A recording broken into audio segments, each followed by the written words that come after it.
In this explainer, we're tackling a big one, the Quran, and the whole concept of guidance. You know that feeling of being, well, lost? Maybe adrift, searching for some kind of clear path or a sense of direction in your life?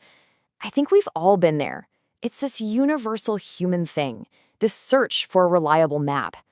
And that's exactly what we're going to explore today, how the Quran presents itself as one of those maps. So at its core, this whole search is really about finding a compass, right? A moral and spiritual guide to help us navigate all the complexities life throws at us. And the Quranic perspective on this fundamental quest, well, it's pretty unique. Here's the central idea. Guidance isn't something that's forced on you. Not at all. It's presented as an offer, like a light that's available to literally everyone. But, and this is the crucial part, the choice to actually turn towards that light and embrace it, that's completely up to you. It's a choice we make for our own good. Now, to really get a handle on the Quran's approach, it helps to see the bigger picture. So let's take a quick look at how a few other major world faiths think about this idea of guidance. Okay, so if you look at Judaism, for example, guidance is often really centered on obedience to divine law, the mitzvot. In Christianity, the focus tends to be more on a personal relationship with God and spiritual discernment. Then you have Hinduism, which emphasizes righteous conduct, or dharma. All of this gives us some great context for understanding the Islamic concept Hidayah, which is framed a little differently, as a reasoned submission to divine revelation.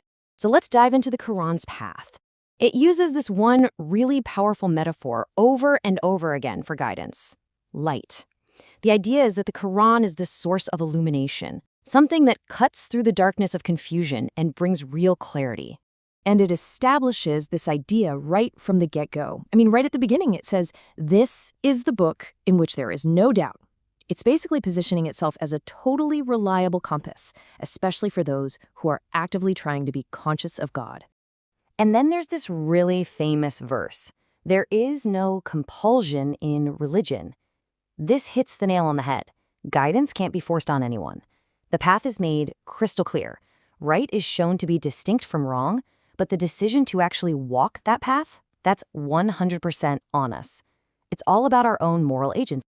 And here we go again with that light metaphor. See, the Quran is described as a divine light, a clear book that guides people out of darknesses, and notice that's plural, into a single unified light. It's about moving from many confusions to one clear path of peace. Okay, so all of this brings us to this key term, Hidayah. But here's the thing, it's not some passive gift that just gets dropped in your lap. The sources are clear, it's a partnership. Think of it as the meeting point between that divine light from the Quran and our side of the deal, our own active choice, our reason, and our genuine intention to find the way. So if Hidayah is a partnership, what's our part of the bargain? What do we have to do? Well, it turns out there are some pretty practical conditions for actually being able to embrace that light. It really comes down to three main pillars. First up is sincere seeking. This isn't a one-time thing. It's a continuous, heartfelt desire to be guided. Second, there's reflective study, or tadabbar. This means really engaging with the Quran intellectually, letting it explain itself.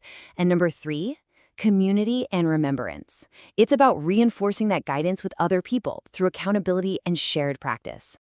And did you catch the emphasis on reason there? It's huge. The Quran presents itself as this complete message that's designed to be understood by our intellect, by our reason. So it's not asking for blind belief, it's an open invitation to really think things through. So, okay, we've established there's a choice. And with any choice comes consequences, right? The Quran is super clear about the two very different paths and their outcomes depending on whether we accept this guidance or turn away. In this verse just drives the point home. God guides the one who wishes to be guided. It's so important. The whole process is activated by our will, the desire, the want. It has to come from us first. And just look at the stark contrast here. On one hand, accepting guidance is described as being purely for your own soul's benefit. It's for you. But rejecting it, the Quran uses this powerful image of a mirage in the desert. You know, from a distance, it looks like water, like salvation. But when you get there, you find absolutely nothing. And the imagery gets even more intense. The alternative to this light isn't just, a bit of dimness. No, it's described as something way more profound. darkness upon darkness in the midst of a deep ocean. It's this image of being utterly and completely lost. All right, this brings us to our final big picture takeaway. Let's zoom out for a second and see how this very personal choice connects to the way the entire cosmos works. The Quran talks a lot about God's immutable laws. These are the unchanging rules that govern absolutely everything, from the planets orbiting the sun to the laws of physics. They don't change. They're constant, predictable. So here's the kicker.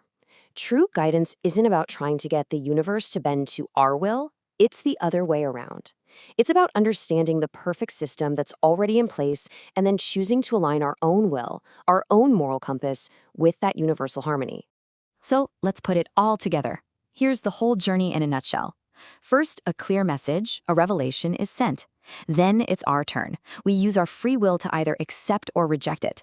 That choice directly shapes our life and has consequences. And yep, we're accountable for it. And this whole cycle is part of our ultimate journey back to God. And that really leaves us with this final powerful thought. Guidance, in this view, isn't some deep, unsolvable mystery. It's a harmony. It's his beautiful interplay between God's unchangeable laws that run the universe and his gracious word, which was revealed for our own good. The real question, then, isn't just about finding guidance, but how do we choose to align ourselves with that harmony?